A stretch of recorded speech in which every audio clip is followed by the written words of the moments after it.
Okay, off we go. So we weren't quite done with section 3.4 last time. Now, you may have noticed I already put it on the schedule as having been done. The reason I did that is because that assignment isn't due for a while anyway, and most of the assigned exercises are stuff that we had already covered enough material that y'all could go ahead and do. And so I figured it was better to do it than to not do it. It was kind of a judgment call. Okay, so let's finish up 3.4 real quick. Remember, what we'd been talking about was this kind of, frankly, kind of premature discussion where we sort of extended this idea of, so we've used the del operator to compute gradients. Gradients we know a lot of stuff about, but then we also defined two extra things. We defined this thing called curl. We don't really have the tools to develop ideas with curl, but then we wrote it down, made some claims. And then likewise divergence. Again, we don't really have the tools to be able to really develop those ideas, but I wrote it down and I made some claims. Okay. All right. So everything we wrote down for example, curl. Here's two-dimensional curl. You'll notice is in rectangular coordinates.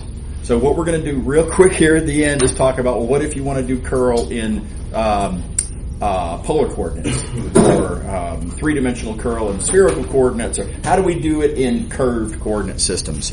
And again, pretty important, because the world is full of circles and balls and spheres, and the natural world, look around, pretty rare to see a rectangle.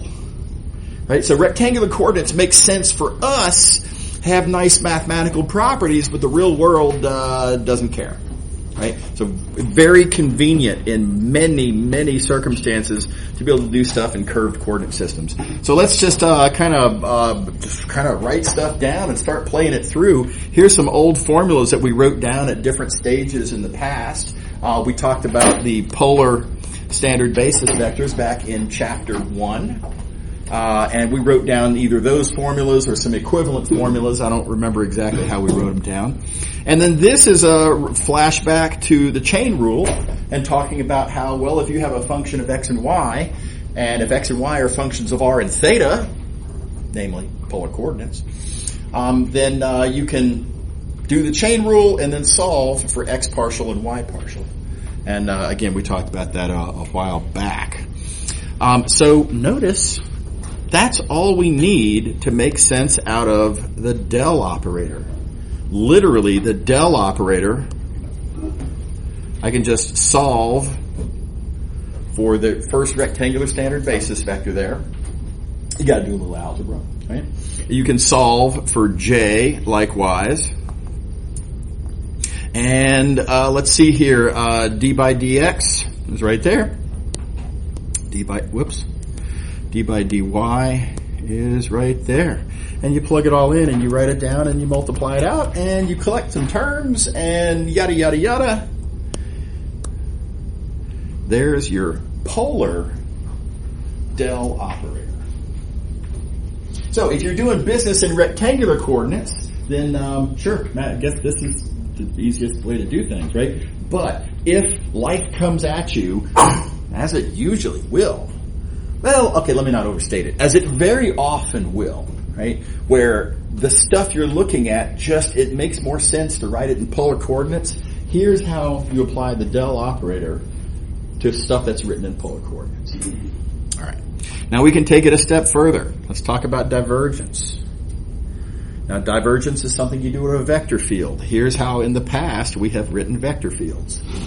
Couple of different points of view. I mean, day in and day out, I think this is pretty convenient to write it just as, coordinates, F1, F2. But if you want to write that in terms of standard basis vectors, of course, that's all that means, right? This is, sort of the definition, you might say, of what F1, F2 means. And then I just make the innocent observation that instead of writing a vector field as a linear combination of rectangular standard basis vectors, you could instead write the same vector field as a linear combination of polar standard basis vectors. Now, you're going to get a totally different collection of coordinate functions, right? The thing you multiply by ER is going to, well, I don't know, it's going to be different, right? The thing you multiply by E theta is going to be different. But again, it's not a question of how you convert from here to here. It's not, in most cases, it's not that you're going to have to convert like that. It's that it will make more sense to write it down like this in the first place. Right? So, for example, if you want to talk about a vector field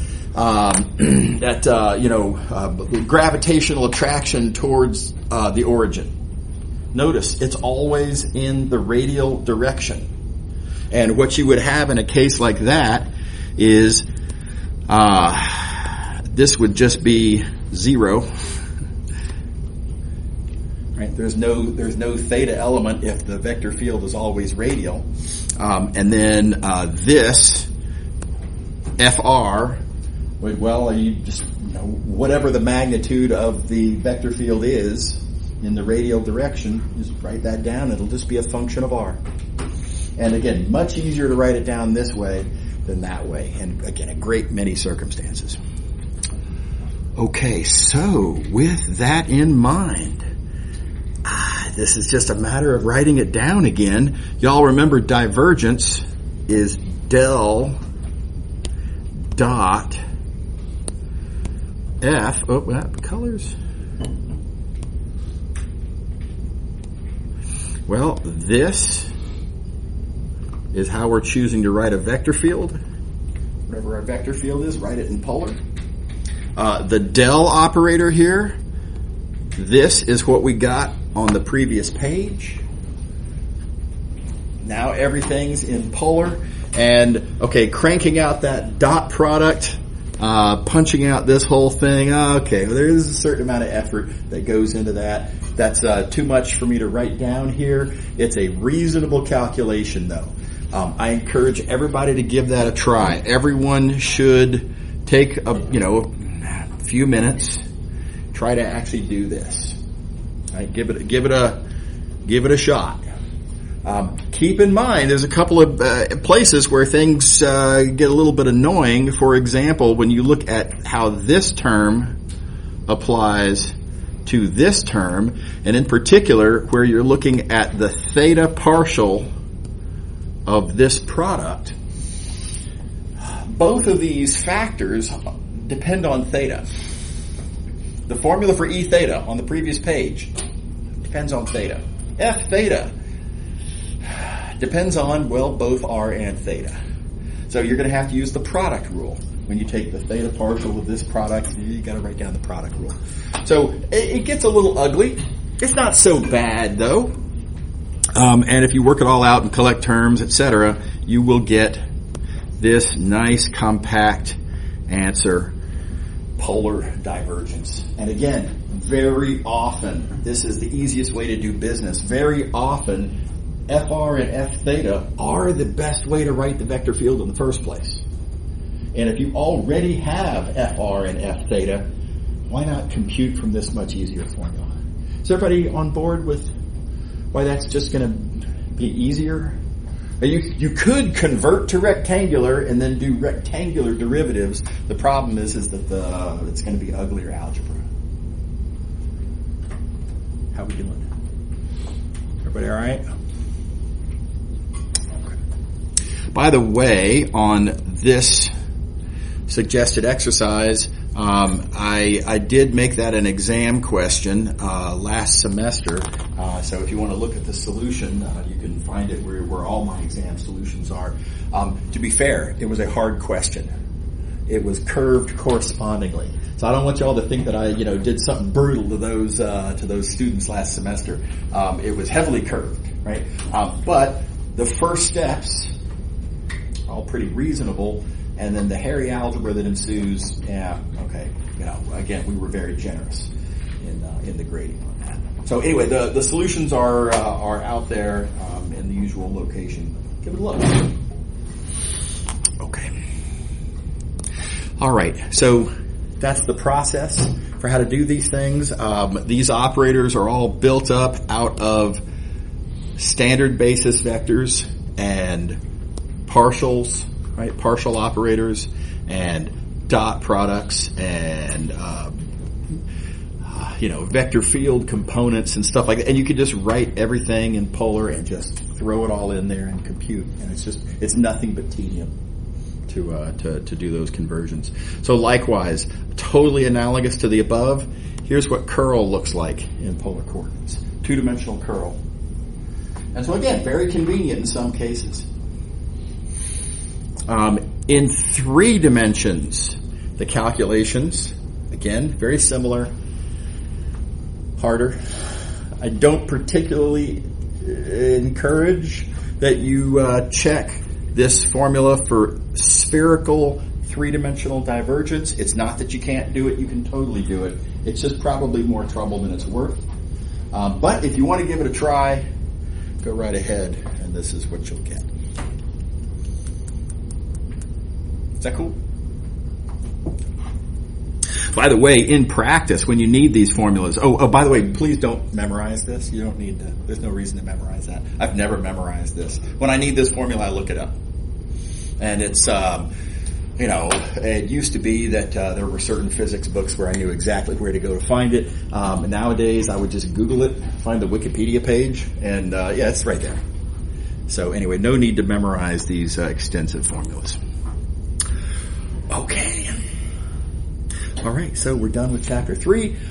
You may have noticed we're skipping Chapter 4, at least for the moment. We are going to come back to Chapter 4. I like to do Chapter 4 at the very end. It is relatively straightforward, whereas Chapters 6 and 7 are sophisticated and require a lot of discussion, and really it's best to get to Chapters 6 and 7 as soon as we possibly can. So, in the interests of getting to Chapters 6 and 7 as soon as we possibly can, we're going to skip Chapter 4. We don't really need Chapter 4 at any particular point. It's kind of an independent sort of a topic, so doing it at the end doesn't cost us anything. Okay, so y'all remember partial derivatives? We started Chapter 2 with partial derivatives. And I mentioned, very first thing, it's not really the best way to think about derivatives. There's much better ways to think about derivatives. But partial derivatives were easy, they were familiar, and they're computationally useful anyway. So might as well start with the easy one. So we're in a very, very similar situation here with integrals. We're going to start developing multivariable integrals. And I'm going to start off with one that, all right, it's not really the best way to think about multivariable integrals, but it's easy and it's familiar, and it is going to be computationally convenient in the long run also. So we might as well start with it. So here we go. Y'all remember volumes of rotation, I would imagine. You take some curve in the xy plane and you rotate around the x-axis, and that makes a volume. Something like that. And if you want to compute the total volume, the big idea is you slice it up into a bunch of little sort of coin-like things. And then each one of those coins, you compute its volume as cross-sectional area by r squared. It's a disk, right? Which you then multiply by thickness dx. And then each one of these volumes, you add all those volumes, that gives you the total volume. Does that look familiar? Flashbacks to Calc 1, Calc 2, somewhere along there. Okay. All right. We're going to steal that idea and apply it to a different question. New question. This is not a single variable calculus. Well, correction. This is not a Calc 1 question. We're going to start with a graph, function of two variables. It gives us a surface, but very importantly, it's a graph. And let's see here. We're going to look at a particular rectangle in the XY plane down here, and sitting over that rectangle, but under the graph, we want to compute this corresponding volume. And how are we going to compute that volume? Everybody see the question?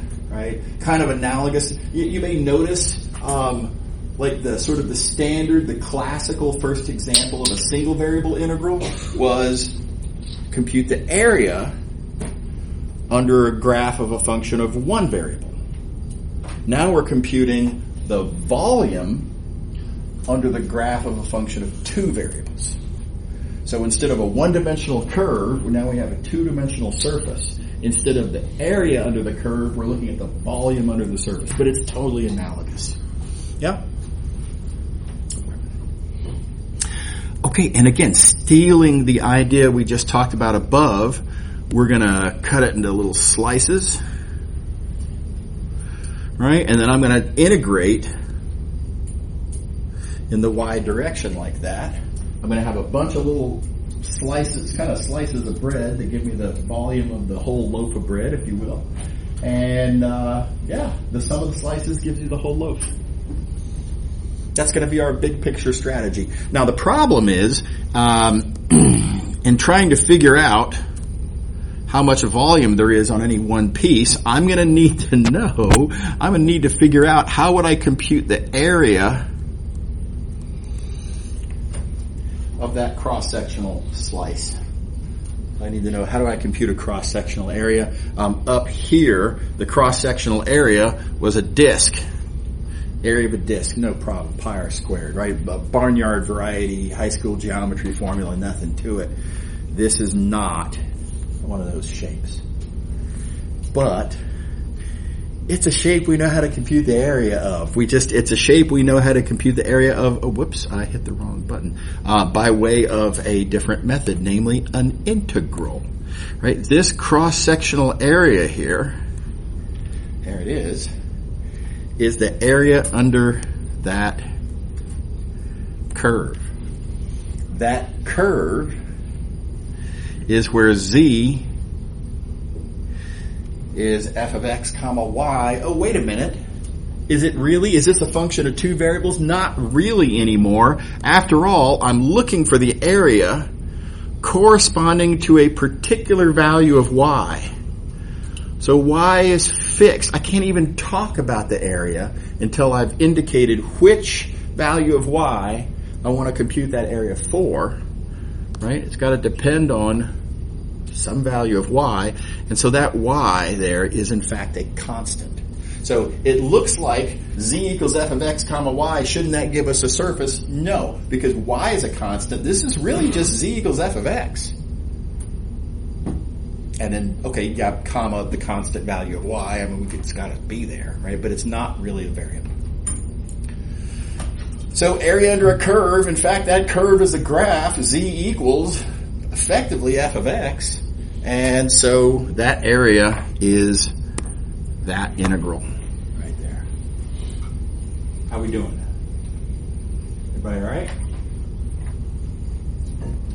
So now let's recognize that integral is going in the x direction, right? That's going this way. Because for a given value of y, we need to know that cross-sectional area. Okay. So, in fact, it's all over but the shouting at this point. We're basically done. Let me just kind of remind you, put it all together. We're integrating in the y direction. My integrand in the y direction is this cross-sectional area. That cross-sectional area I'm computing as, colors. I'm computing as an integral in the x direction. So I have an integral in the y direction of an integral in the x direction. Yes? Are those two integrals always going to be in different directions? Always is a scary word.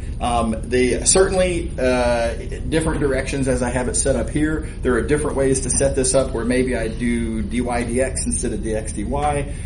But for the application of what we're doing here, they're going to be in different directions. But that's just because of what we're doing here. Yeah.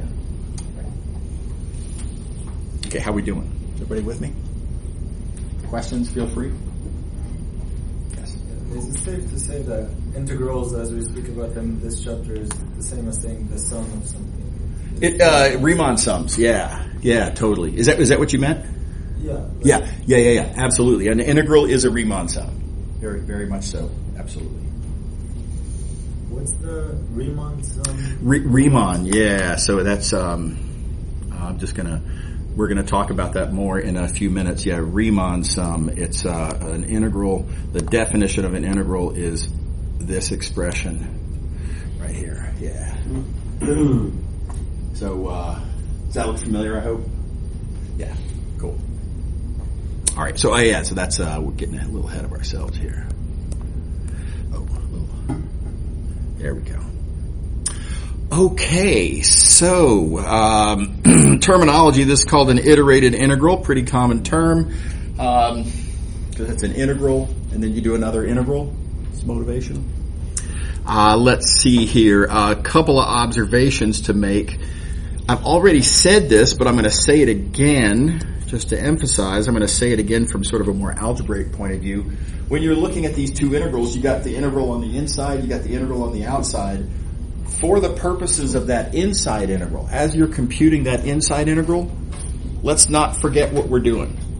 That inside integral, we're computing that cross-sectional area.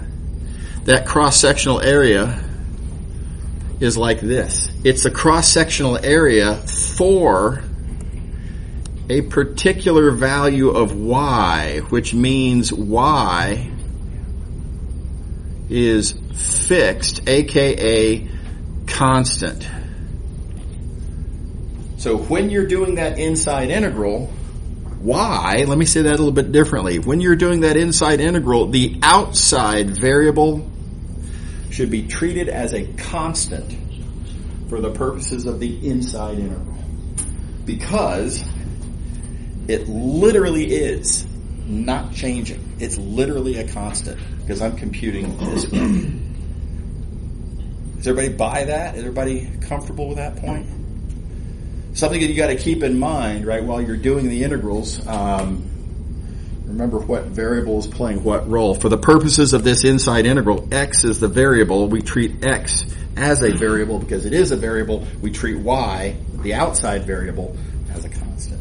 Yeah? Isn't the integrated integral also just a double integral? Very similar. So we're going to make connections between those. Personally, I think it's actually very important to distinguish them from each other. You want to make sure to realize, so there's a difference between what things compute versus how they compute them. We are going to write down a theorem that for sufficiently nice functions, double integrals and iterated integrals will always give you the same values. So that's true. But they are very different constructions, and from a arguments standpoint, they behave very differently. Yeah. But very closely connected. Yeah. Absolutely. Okay, so do keep that in mind. Oh, and then a terminology thing. This is just, it's just got to get said.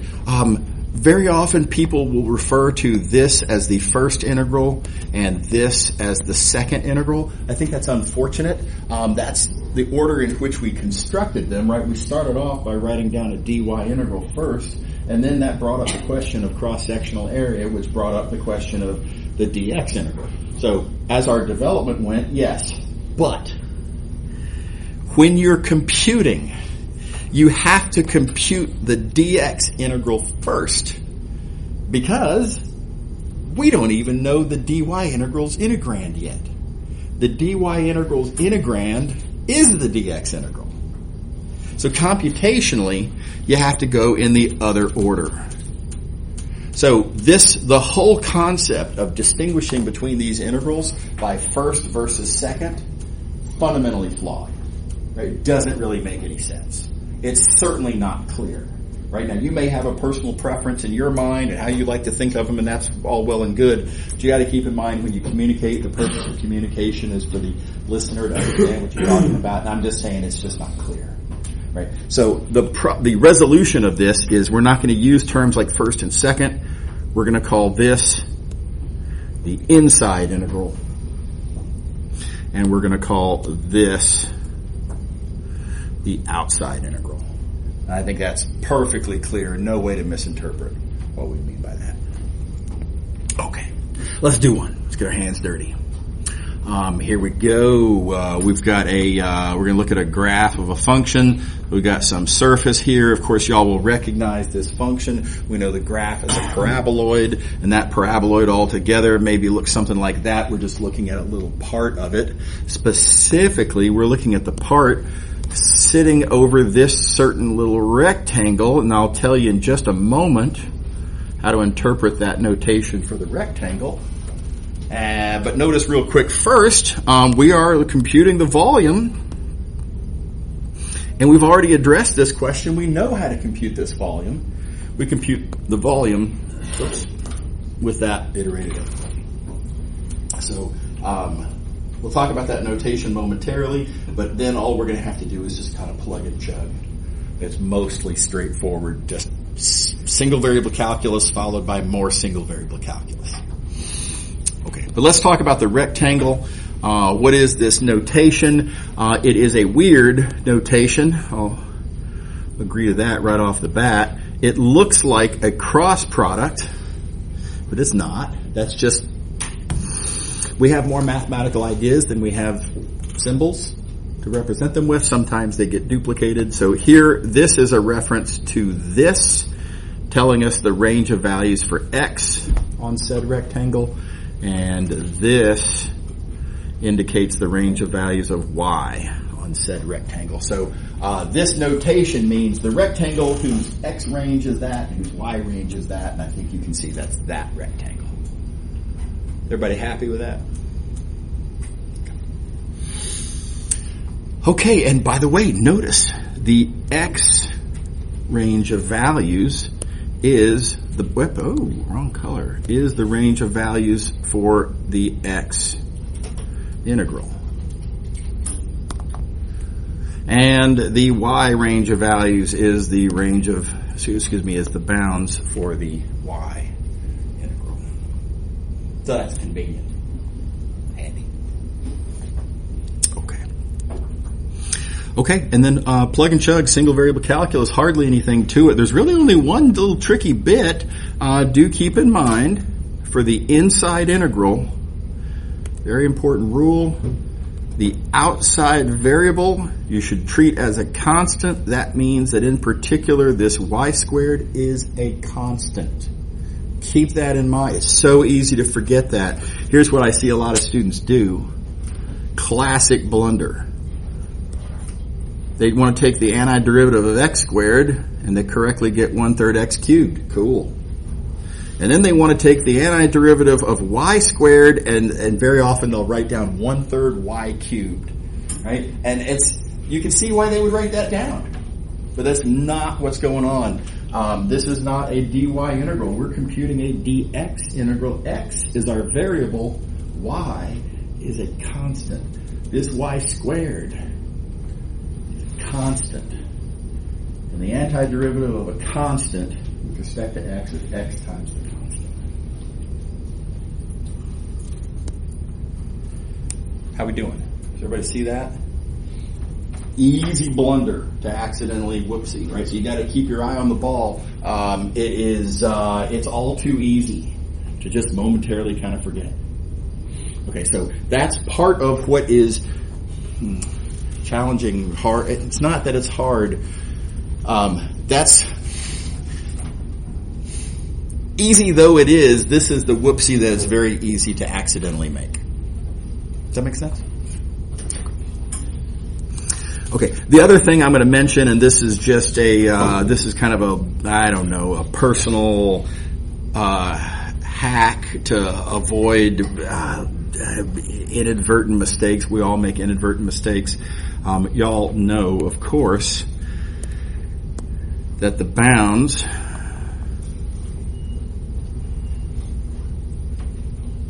go there, and then you plug in those values, and of course, you plug in for, these values, you plug them in for there, and you might be able to see this coming. Another very common blunder is students will plug the 1 in for the y also. Of course, that's wrong. Because y is a constant. Y is not a variable. Y is not going from 0 to 1. X is going from 0 to 1. Right? So we don't plug that in. Now, again, easy to mess that up. The way I avoid that, well, the way I minimize that is I always write down x equals. Right? And there's a visual reminder as I'm taking this value 1 and plugging it in to, the variable, just to remember, that goes where I see x specifically. Right? Now, it will cost you a second and a half to write down x equals, right? Twice. I think it'll save you on whoopsies count, a couple of points. Right? I think that's a second and a half well invested. So I encourage that. You don't have to do that, but I think it's prudent. I'll say that. Questions about this? Everybody's good? All right. Okay, moving along. So, we did this argument where I sliced up our loaf of bread. I sliced first perpendicular to the y-axis. Why? Any particularly good reason? No, not really. If you want to slice up your loaf of bread this way, it's totally fine. You want to do your dx integral, in other words, on the outside. Totally fine. 100%. Now, it changes the cross sections. It changes the corresponding cross-sectional area you need to compute. All of a sudden, y is playing the role x did, and et cetera, et cetera, et cetera. The pictures change. The formulas change. The punchline is exactly what you would hope. Whereas we just argued volume is computed by a dx dy integral. Y'all can argue equivalently. You can just as well compute it with a dy dx integral. I'm going to leave this as what I think a very constructive exercise for you all to argue through on your own. Again, you're just going to kind of copy this argument. Well, sort of this combined with this. Copy, but switcheroo, right? I think it's a helpful exercise. Hope you'll find that constructive. The nice punchline is that you can just switch the differentials.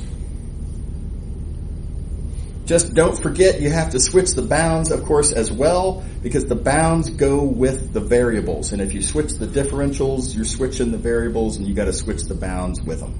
Does that make sense? Yes. Would you ever use Z? Do what? Would you ever use like DZ? Well, it wouldn't make any let's see how to say this. So I'm going to say no. In this particular case, we just wouldn't. There are some situations where if you're interested in a volume like this, if you were to take Math 631 or 632 and they talk about Lebesgue integration, it wouldn't be all that different from saying it's kind of like doing a DZ. But that's not something that we're going to get into here. Here in a situation like this, we want to think of this as something that we're adding up over the rectangle. And this rectangle has sort of an X and a Y direction, doesn't really have a Z direction. Yeah. It's a great question. Short answer, no. Yeah. Okay. All right. Okay. Bad news. Reasonable speculation that you might be thinking about. I'm sure y'all remember in single variable, among other things, you can compute the area under a graph. Sure, fine. You can also compute the mass if you have mass distributed across an interval. And we like to call that a one-dimensional rod. Right? It doesn't have to be a metal rod, but if you have mass distributed across a one-dimensional interval, non-constant density, mass per unit length being different at different points on the interval, how would you do that? And a single variable integral totally does it. No problem. All well and good. Okay, so wait a second. So the mathematical tool that we write down to compute mass is exactly the same as the mathematical tool that we wrote down to compute area under a graph. Well, wouldn't you at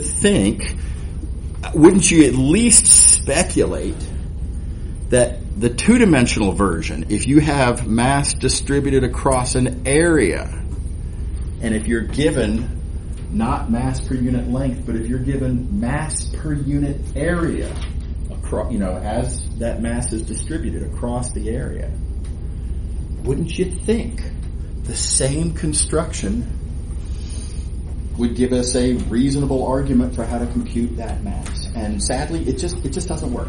It just doesn't. At least at a minimum, it doesn't do it well. Let me explain what the problem is. Here's our formula for volume under a graph surface. We talked about that. Let's look down into the very sort of kernel of, the very first thing that happens inside of this construction is, and we didn't really talk this through, this was sort of implicit, but that gives us a height, and let's see here, this gives us a kind of a length, and height times length gives us an area, and I can show you exactly where that is in the picture. Looking right here, the height is that right. Oh gosh, let me zoom in where you can see it better.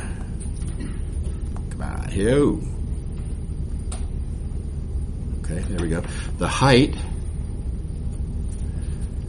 is like that, and then the length is like that, and then that product gives us this area right there.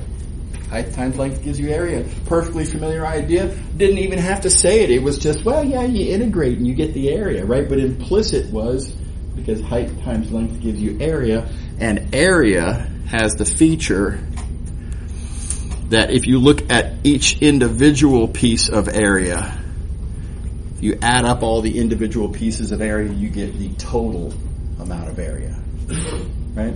So none of that had to get said. That was all obvious. Okay.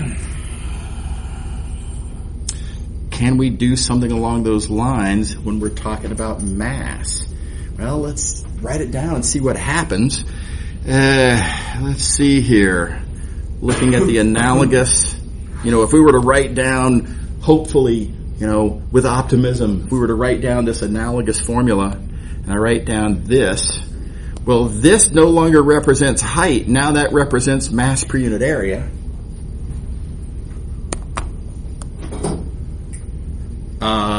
And I'm apparently going to multiply mass per unit area times length. And we've got a problem here. Mass per unit area is something that makes sense if you multiply it by areas. What do you get when you multiply mass per unit area times charge? I don't know. That's not a thing. Right? Here we have mass per unit area times length. It's not something that we have a pre-existing understanding of. It's not really even something that makes sense in this context. In this context, mass is distributed across areas. Right? You can talk about mass per unit area because mass is distributed across areas. Mass per unit area times length. I guess you could claim maybe that means mass per unit width. But then again, I have more questions. Mass per unit width, is that something that I can add up? Does it add well? What would it mean for that to add well? How do I know that it actually does what it needs to do? It's not a thing that we have a familiarity with. So at best, we've got to develop some ideas here to even know if this even makes sense to write down. Does everybody see the problem? It just doesn't work. Now, one thing I want to emphasize, we distinguish between true statements versus clear arguments. Right? As it turns out, you can fill in the blanks on this argument, and ultimately, in fact, we are going to compute mass with an iterated integral that looks just like this. We just don't know yet why that would work. And this argument is not a good way to get there. Right? So I'm going to say that I'm going to call this a failure. Again, it's not that we can't make it work, but there's a much better way around that. Just avoid this whole problem. We're going to make this whole problem go away. Okay, everybody see sort of the issue at play? All right. Okay, so that's 5.1. I hope y'all remember single variable integrals. Here's the definition of a single variable integral. Hope this looks familiar to everybody. Riemann sums. I want to point out a lot of people misunderstand Riemann sums. A lot of people underappreciate Riemann sums. Myself included, when I was learning calculus for the first time, I did not get the right point of view on why this is important. There's a lot to say about that. By the way, if you want to hear lengthy discussion about why Riemann sums are important, in my miscellaneous topics playlist, I have a recording called "What's an Integral," and I go on for about a half an hour or so. So if you're curious, if you feel like you really don't get why this matters, then I'm going to refer you to that recording. I think it's pretty thorough. The short version is that Riemann sums are what make the connection to applications.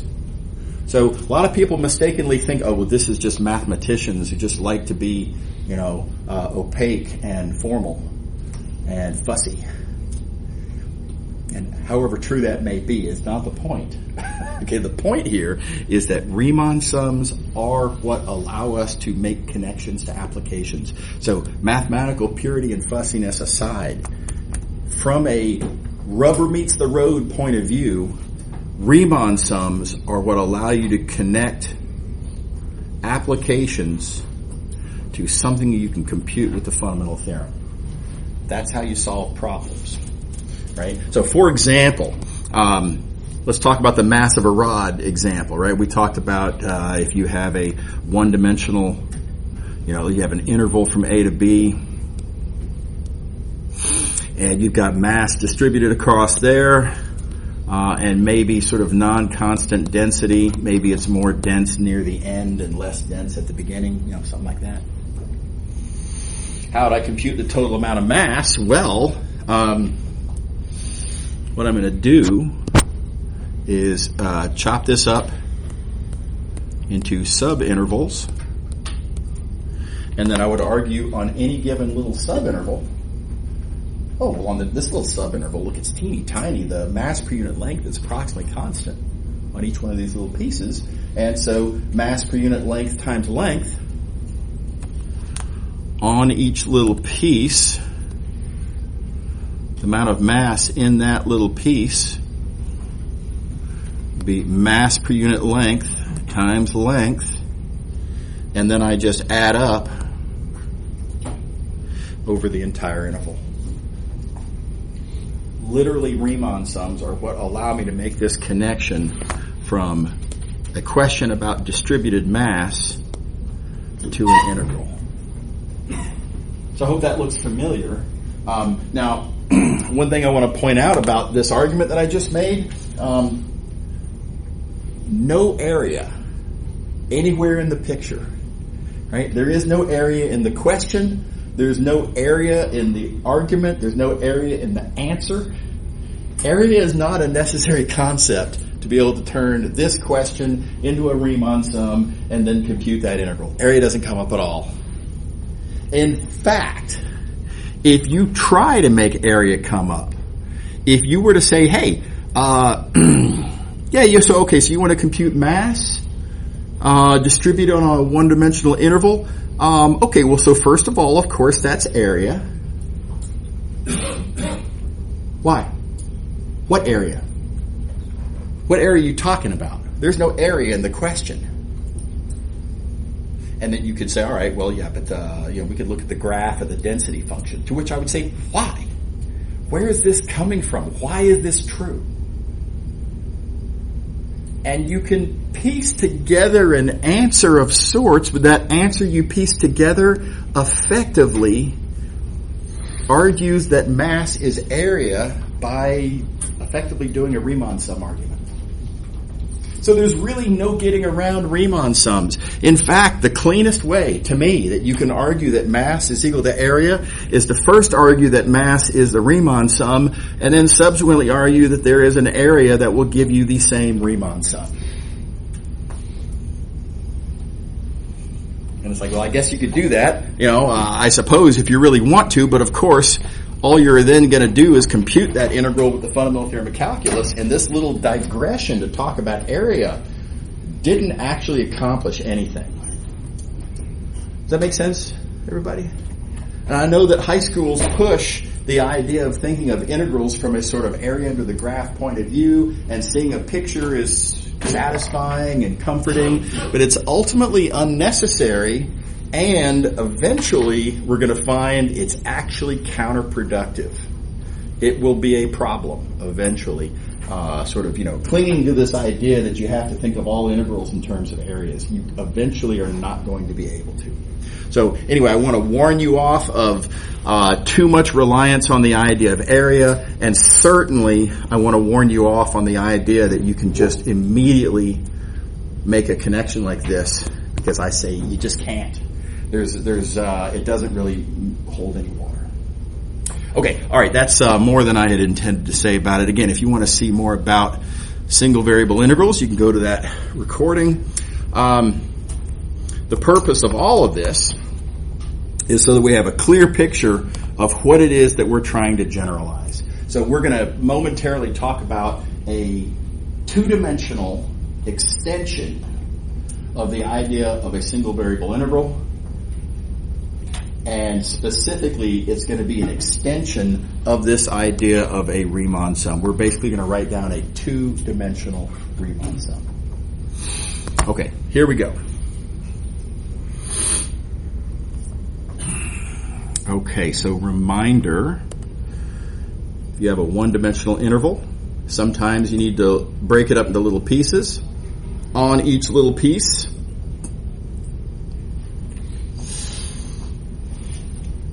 maybe you want to know how much mass is in that little piece, then mass per unit length times length. Maybe you want to know how much population of something is in this little piece. Well, then population per unit length times length, right? But in all cases, whatever it is that we're computing with an integral on a one-dimensional interval like this, we're chopping up the little pieces. We're looking at one piece at a time, and on each little piece, we've got quantity per unit size times size. So the natural extension of that in a multivariable setting is to chop up a rectangle into a bunch of little pieces. Now, to make them appropriately little, you got to chop in both directions, like that. You look at one little piece at a time, and on each little piece, depending on what the application is, it'll always be a little bit different. But if you're interested in how much mass is in here, well, we're going to write how much mass there is in there by writing down mass per unit area times area. It's just a two-dimensional analog of what we did over there with lengths.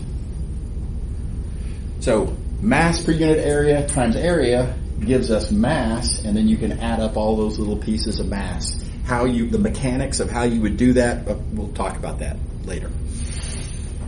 But mass per unit area times area, add it up. Maybe it's not mass. Maybe this is the state of Wyoming, and we want to know the total population of Wyoming. Okay, well then on each little piece, population per unit area times area, add it up over all the pieces. Right? Is that cool? Does everybody see how this is an analogous sort of I'm going to call it an analogous strategy for how to compute stuff? What do you think?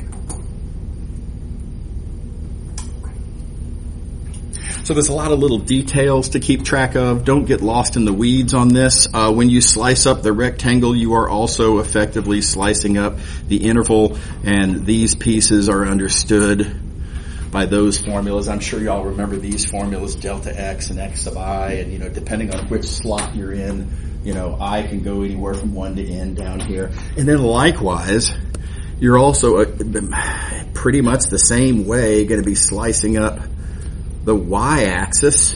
And if J tells you which one of these slots that you're in, those values are all related by analogous formulas for delta y and y sub j. And it's just details, and don't get lost in the details. Let's see here. It looks like we're out of time. So we're basically ready to make the definition. So I'm going to go ahead and draw the line right there. We'll pick up here on Wednesday. See y'all later. Have a good one. Thanks. Yeah, sure thing. See you later.